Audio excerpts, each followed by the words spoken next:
Hi everyone. In today's session of the Midlife Reinvention Summit, I have the pleasure of speaking to Annette White, who will be talking to us about her personal story of midlife reinvention.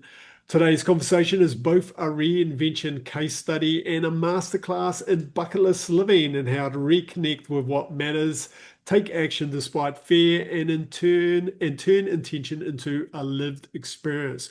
And it is an experienced collector, blogger, author, and past restaurant owner. She sold that about 2.5 years ago, who has built her life around living her personal bucket list.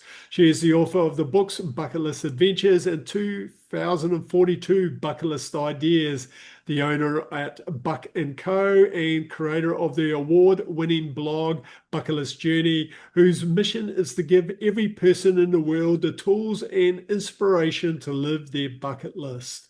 And its work challenges the idea that fulfillment must wait for later and shows how intentional experiences, curiosity, and courage can reshape life at any age. Her own midlife reinvention stands as a powerful example of how designing a bucket list can become a catalyst for deeper purpose, joy, and meaning. So, Annette, thank you so much for taking part in the Midlife Reinvention Summit. So, how are you going today? I'm doing very good. Thank you. That made me sound so great. You are great. You're someone who's living their bucket list life. That's not the story for many people. Most people are just in Yeah. survival mode and they're certainly not off there experiencing life. Yeah. So we're going to inspire a few more people to get out there and, and experience life. So, well, let's get started. So let's talk a little bit about where you were at with your life, before you decided to embark on this epic journey, because it is quite epic because you've ticked off lots and lots and lots of experiences and had lots of amazing, I'm sure, amazing stories to tell. So, what was happening in your life before you decided to, hit pause on normal life and Yeah. start including more bucket list experiences? Basically, my life was totally ruled by fear and anxiety. So I was a hypochondriac. I let catastrophic thoughts like dictate my whole entire life and all my decisions. I was having panic attacks and tunnel vision and all the things you get, with anxiety, those fun things. And I was like going to emergency rooms and urgent cares and so often that I would kind of have to rotate where I was going because, I didn't want to seem like the regular there. So I think that all of that, just looking back, my life was really shrunk. It was very narrow. Uh, Fear was making all of my decisions for me. I couldn't really do anything without my mind spiraling, even sitting like I would cut my own hair, for an example, because I was too nervous to sit in a hairstylist chair because I was like, there's no escape. What if something happens? What if I spontaneously get sick and I have to leave? So there was definitely no connection between the life I was living and the life I wanted to live. So that was before. Yes. Well, certainly things have changed quite dramatically since then. Yeah, yeah. So what was the, obviously during this period of time, I guess you was just caught up in, trying to navigate the challenges of what you were experiencing. When was it you kind of like realized things really needed to change? Um, it took a little while, so it was probably about after 20 or so years of feeling all of this, and the doctor's always telling me there's nothing wrong with you. It's just anxiety. I'm like, that can't be. I feel something really legit. And then I can't explain it, but there was one morning that I woke up and I was like just exhausted. I was so tired of like trying to manage all my symptoms and exhausted of like missing opportunities and letting fear control my life. And for some reason that morning, I was like, I can't do it anymore. Like I just felt done, right? And so I made myself two promises that day. And one was to stop letting fear control me and saying no to fear and letting me make my decisions instead of it. And then the second was to live my bucket list. And that was by taking one step towards my goals every single day. So, and those two promises pretty much changed my entire life. Brilliant. So you already had a bucket list, but obviously you hadn't taken action on it. Correct. I had one, and it was just not, it was just like on a piece of paper, and I had a few items on it, and they were simple things like, go to try a new restaurant or and stuff like that. But I hadn't taken much action on it. But when I did, it wasn't as enjoyable because I was so fearful the whole entire time, just with running thoughts and stuff. So yeah, so there was definitely a change that had to happen even with that, with the bucket list and the way I was going to live it. Very good. So you've made this commitment, you've got these two commitments, and then what was the very first kind of like action step you took to kind of like, kickstart yourself on this new journey? The first thing I did was refreshed my bucket list, took the dust off of it.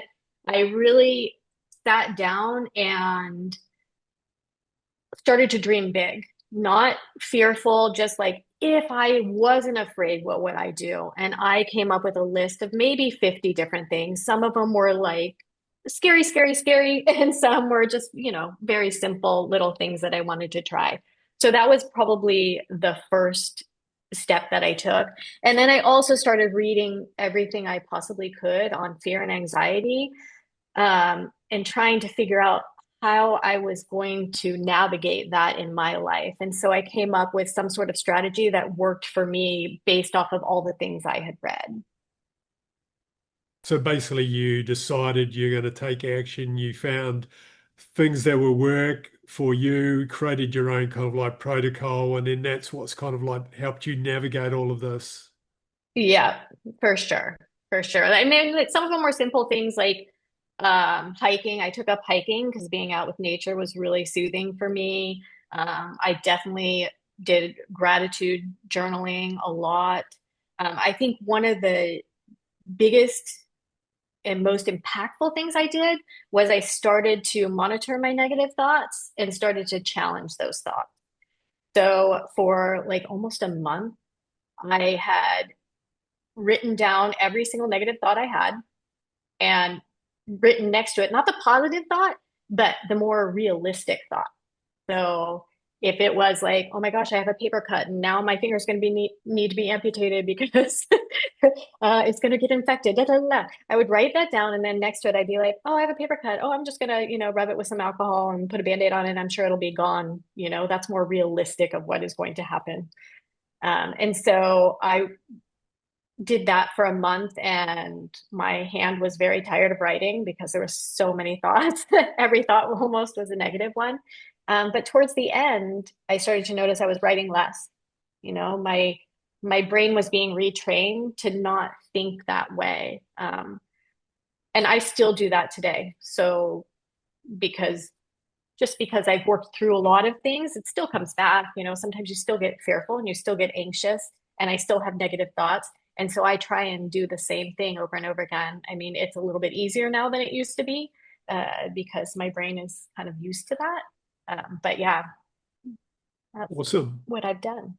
Yeah. No, no, brilliant. Like most people don't take any action. They just assume that this is how life is and do nothing. And then Yeah. you've actually, do you Yeah. determine that you can change it? And then you took steps to make that happen. And then you found a process that works for you. And that's exactly what people need to do.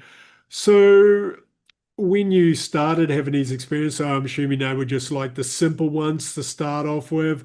How long did it take you to get up to something that was a little bit more risky? Well, gosh, it was probably maybe a year because during that time I had started my blog. And so I was doing little things like I wanted to learn how to ice skate backwards. So I signed up for an ice skating, an adult ice skating class. And so I did that. I was doing some little things, but about a year into my blog, maybe 2 years, I got the opportunity to go to Africa. And they had invited me as a work trip, and it was a solo trip. So this was huge to me because I was terrified of everything Africa. And I was terrified of getting vaccinations, and I was terrified of flying. So that was one of the biggest things that I had to conquer, and one of the most empowering at the same time. So what I did in order to do that was I said yes, because I had promised myself that if fear was talking, I would say yes instead of no. And so I first asked myself, is this fear if I say no? And I'm like, heck yeah, it is, because I definitely wanted to do this. And then I took Africa and I broke it down into 100 baby steps of what I needed to do. Like, I knew I needed vaccination. One day I would be like, okay, I'm going to research vaccinations today. The next day was like, okay, I'm going to look to see where I need to get the vaccinations. And the next day would be like, okay, I'm going to make an appointment. So I would just break it down into 100 steps, and it worked because I wasn't so fearful just doing these baby steps instead of looking at the whole picture of, oh my gosh, I'm going to Africa. So yeah, that was probably the biggest thing. Awesome. So is that the kind of steps you've used for everything you've done, is just to kind of like break it down into the smallest steps possible and then action each of those small steps? Yes, that is a big tool I use with everything, is to take a big goal and break it down, and don't look at the whole picture of the goal. I mean, if you're looking at the top of the staircase, boy, that looks really far away. But if I'm just looking at that next step, not too bad.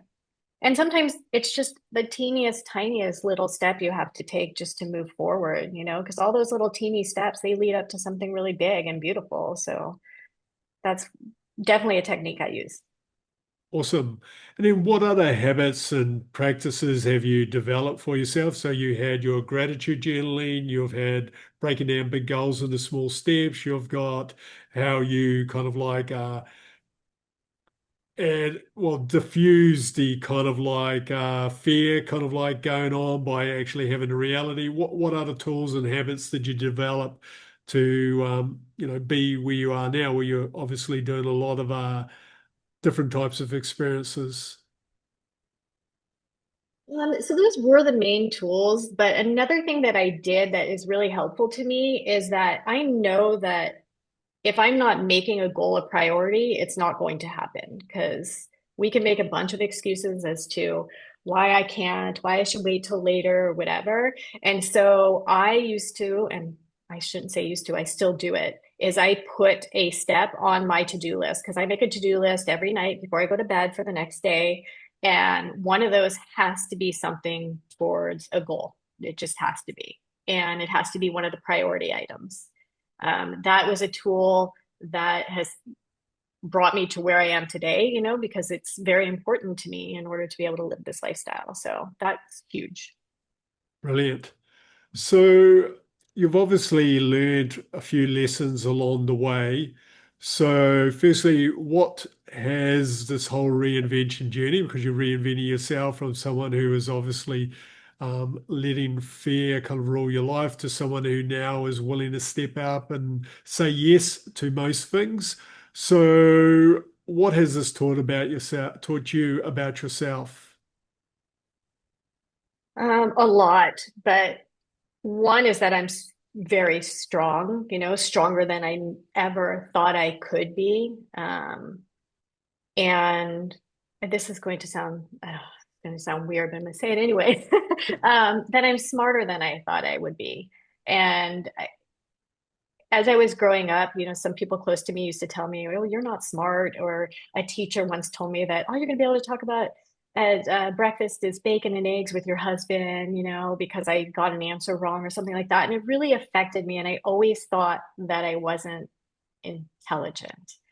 And being able to turn this passion into a career and running a business and doing all these things made me realize, well, I am smart, and I can do things, and I can research and learn. And maybe I'm not smart on certain items. Maybe, politics is not my thing, but smart is different to different people. So that was a huge lesson I learned and very valuable to me.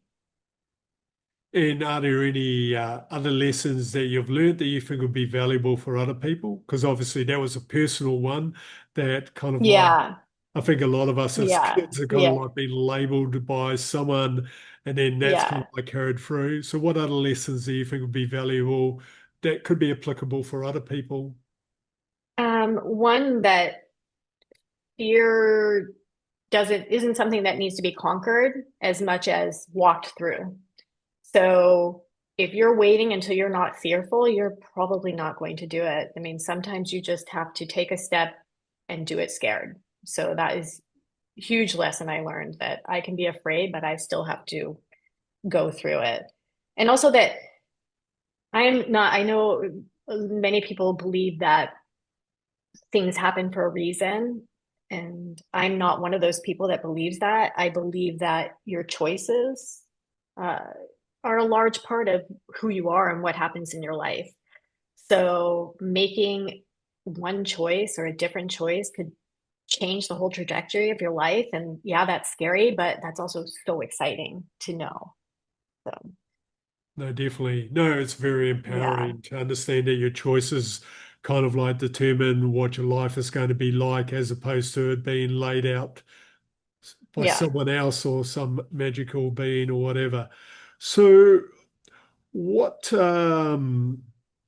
what does your life look like now? So like before, as we kind of learned, like the emergency room was your best friend, and then now yeah. I hate the what? emergency room now. I mean, nobody likes it.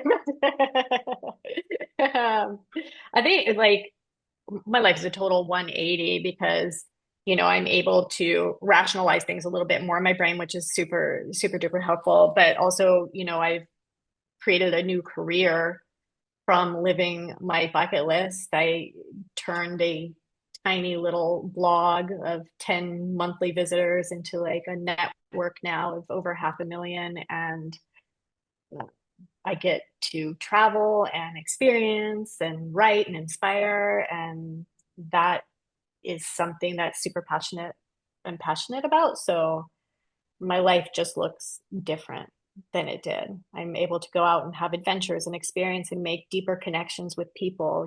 People always was surface level because I just couldn't get out of the spiraling when I was talking to somebody. And so I'm able to have, better friendships and a better partnership. So Brilliant. So another thing most people assume is when they're going through some kind of like reinvention or like looking to change, that it's going to be a linear path. But what I'm hearing is it's been more of an evolving experiment as you kind of like learn more, you try different things. So it hasn't been yeah, linear, it's been just a whole range of different experiments. definitely for sure. There's no like clear straight path on this. It's the ups, the downs, and all arounds, but it's also part of the journey that you have and what makes it so special and what makes you grow, is that facing those challenges and the peaks and valleys. And I wouldn't change it. I've learned so much and every thing that has gone wrong, I look back and I think, oh my gosh, what I've learned and the lessons I've learned from all those things is invaluable to me. So yeah. Awesome. So, well, now let's talk a little bit about bucket lists. So, let's give people a little bit of a masterclass in bucket lists because a lot of people are going, "Oh my God, I don't have a bucket list. I don't know if I can have a bucket list." So, let's Mm, give people your definition of what a bucket list is. a bucket list is a list of things you want to do in your lifetime. I like to say it that way.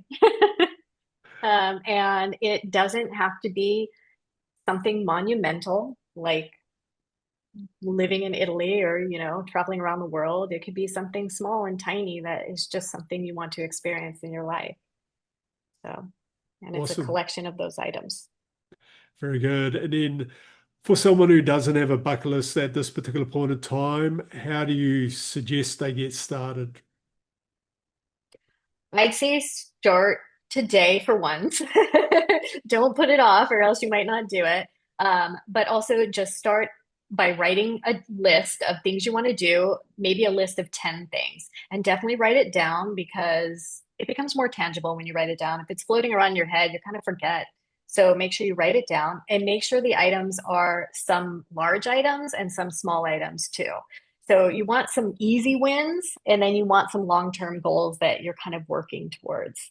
So after you write the list, pick a couple, one small, one big, and promise yourself that you're going to do something in the next 24 hours that's going to move you forward.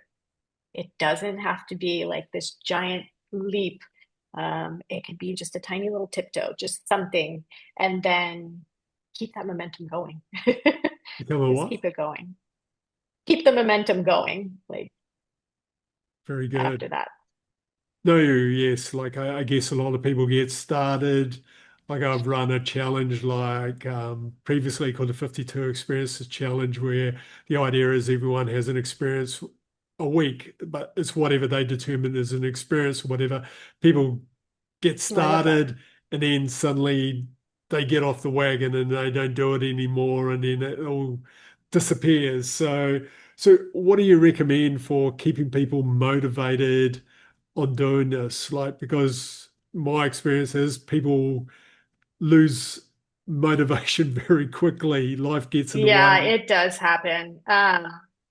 Do something that's going to make you accountable. I mean, for me, it was starting a blog and putting my bucket list on there and announcing that I was going to be checking things off and writing about it and all that. So I had a world of accountability. So I would say choose one way you want to be accountable, whether it's you're talking to some friends and you're like, I'm promising to do this. And if I don't, I have to buy you all dinner, or I have to do this, or whatever it is. Just find some way that's going to motivate you or give you a little bit more accountability towards completing your goal. And still add it to your to-do list every day. Don't forget. So, so on average, so would you have a new experience a week, like the minor ones, or is it also working towards a bigger experience a week? So how do you map it out? What's the kind of like plan you used for yourself to make sure that you kept on having experiences? Yeah, I tried to have one new experience a week, and it didn't have to be anything major. So it could be like trying a new restaurant or like even being a tourist in my own town, going to some place that I've never been before, little things like that, or cooking a new recipe. And then during that time, I was also taking, one step a day towards a bigger goal, whatever that it may have been. I believe it was like my first long-term goal was going to Italy, I think. And so during that time, I would be like, okay, today I'm going to save this amount of money, or today I'm going to research or whatever. So I would do both. But those little goals really, they give you more motivation because you're like, great, check mark. I mean, I know it's not all about the check marks, but they do feel good. They feel really good. So No, definitely. Well, it's back to your point. Like, if you don't write it down, if you don't check it off, you don't acknowledge. So, firstly, you have some kind of level of accountability and that you've written it down. So now you're going to do it. And then by checking it off, you did get, like, I achieved that, didn't I? So that gives you additional yeah, momentum. Otherwise, you yeah, don't recognize what you've actually achieved. So now let's get exactly. down to achievement. Like, tell us, how many experiences have you had? And like give us some ideas on like countries traveled to, etc., to show people what's Yeah. possible because you completely Uh, transformed how you live life. yeah. I mean, I think I've been to 65 countries now. Um, but I can go by experiences because I do have some that are more special to me. Like one was my husband and I hiked the Inca Trail to Machu Picchu. It was a 4-day, 3-night trail, and I was terrified because I knew some friends who didn't make it past day two because that's like the real brutal day. And so it was just such a special experience to be able to do that and have him coaching me along the way and, motivating me because I didn't know if I'd finish, but I did. So that was great. I've kayaked with beluga whales in Manitoba, which was a surreal experience. I've been to the Galapagos Islands, which is so amazing. I went piranha fishing. That wasn't on my bucket list, but I was in Guyana and That was quite a trip actually, because it was a all-female trip. Um, and it was rugged, very rugged. Like there was tarantula on the roof of our hut. Uh, but yeah, so they took us out and we got sticks and went piranha fishing. And I am a great piranha fisher, I've learned. Yeah. And then we ate them. We had to cook them for lunch and eat them. So, so Awesome. yeah, I've had, I mean, I've really been fortunate and have had many great experiences. And these experiences, have you been doing them? So it's a mixture of doing them solo, with groups, with your husband. Yeah, all. Yeah, it depends. I mean, a lot of my experiences now are through work and I'll be sharing and writing about them. So it's with other writers who are on the trip with me. A lot of times I don't know any of them. And then sometimes I'll go solo and sometimes my husband will come with me. It just depends. I try to not let it keep me from going if somebody can't go with me. Let's just say that. Like I wanted to go like for my 50th birthday. It was a big dream of mine to go stay somewhere for a month. I hadn't done that before in a different country. So I went to Vietnam for a month. And my husband, he likes to be gone maybe 10 days. He's not, yeah, he's like 10 days is about max for him. I'm like, well, I'm staying a month, And so I didn't let it keep me. I'm like, I was scared. I'm like, I'm still going for a month. And yeah, it was good. Definitely. Brilliant. So, what advice would you give to someone who's listening to this and going, well, sounds good, but I'm a little bit scared, or I'm actually happy with my life at this particular point of time? What would you say to that person? I mean, first, maybe they are happy and that's for them to decide, but I would ask themselves, is that a mask that they're saying just because they're too afraid to take a step to do something different? If they're truly content and happy, more power to you. That is what everybody wants in their life is to be content and happy. So great. But if you're not, then I would say that you have to again do something different. You could stay the same and nothing's going to change, but do one thing that's different, make one plan, take one step, do some action, something, but really dig deep to see what your dreams and goals are and realize that time is limited. I think as we get to this age, we start to realize that more. When I was in my 20s, definitely not. I'm like, yeah, I could do it later, whatever. But now I'm realizing, thank God I started this when I was a little bit younger because I wouldn't have been able to have all these experiences. Maybe in the future I'm not going to be as healthy or, you just don't know. So I think the time is now. It's today. Brilliant. And to give us a little bit more inspiration, what's on the bucket list for Annette coming up? Oh, geez. I don't know. I just got back from Japan, which is great. I mean, I really want to go gorilla trekking in Rwanda. That's kind of something. I really want to learn Spanish. I've been trying to learn Spanish for like 4 years. It's really hard. So that's another thing. And I'm currently working on, see, I do random goals too. It's not all travel. But I'm currently working on cooking every single recipe from one cookbook. I've always wanted to do that because I think you can learn valuable lessons from cooking things that doesn't sound good to you. And I've learned so much. I'm almost done with that one. So there's that. I want to explore more of Mexico. I'm a big fan of Mexico, and so I'd like to do more of that in South America too. Brilliant. Well, you're definitely an inspiration for the rest of us. You're certainly not allowing, Oh, waiting thank you. to live life. Yeah, thank you. So, to finish up, there's some quick questions I like to ask each of the participants in the Midlife Reinvention Summit. So, question number one: what is the biggest lesson life has taught you after 40? The biggest lesson, so many, but the biggest lesson is that midlife is not the end. It's a powerful new chapter that we have. And it's more important because we're so much more in tune with who we are and we understand ourselves more. So this chapter could be the best chapter of our lives. Brilliant. So, and what does reinvention mean to you personally? Hmm. That I mean, I guess it's just for me, it's understanding that there's different seasons and we're constantly evolving and constantly reinventing ourselves in different little ways. And all the decisions that we make create a new path for us and maybe a new identity. You just have to make some different choices than what you're doing every single day. Awesome. And what advice would you give to someone who's afraid to start again? I hear you, I see you, I understand. But there's something super beautiful that lies on the other side of fear. And so you just need to really just take that first step. Awesome. And final question, what does living your best life, or what I call a legend life after 40, mean for Mhm. you personally?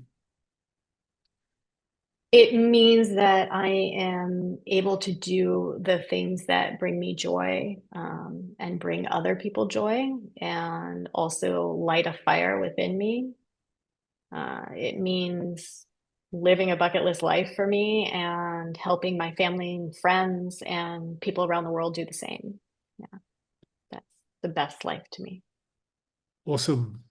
Well, Annette, thank you so much. It's certainly been an Thank you. insightful conversation, certainly inspirational for many of us who would like to emulate you at some particular point of time. 65 countries, that's quite an achievement. I've only hit 22 now, so I've got a long way to go to catch up. But you've So, lived in different ones. so yeah, it's everyone's kind of like perspective, isn't it? So, but no, Yeah. definitely, your story is certainly inspiration for a lot of people. Also, it's proof that you can do whatever you put your mind to. Anyone can reinvent themselves, and you just need to take the very first step. And then, life is about having experiences and experiencing life. They don't all have to be big experiences. And then, if you take those small experiences, they certainly will add up to eventually giving you the opportunity to have the bigger experiences. So I thank you for inspiring others. And for anyone interested, where can they find you online? You can find me at bucketlistjourney.net, on social media, on Instagram at bucketlistjourney, and TikTok also, and all the other networks too. Bucket List Journey. Awesome. Well, Annette, one more time, thank you so much for taking part in Thank the you. Midlife Reinvention Summit. Thank you.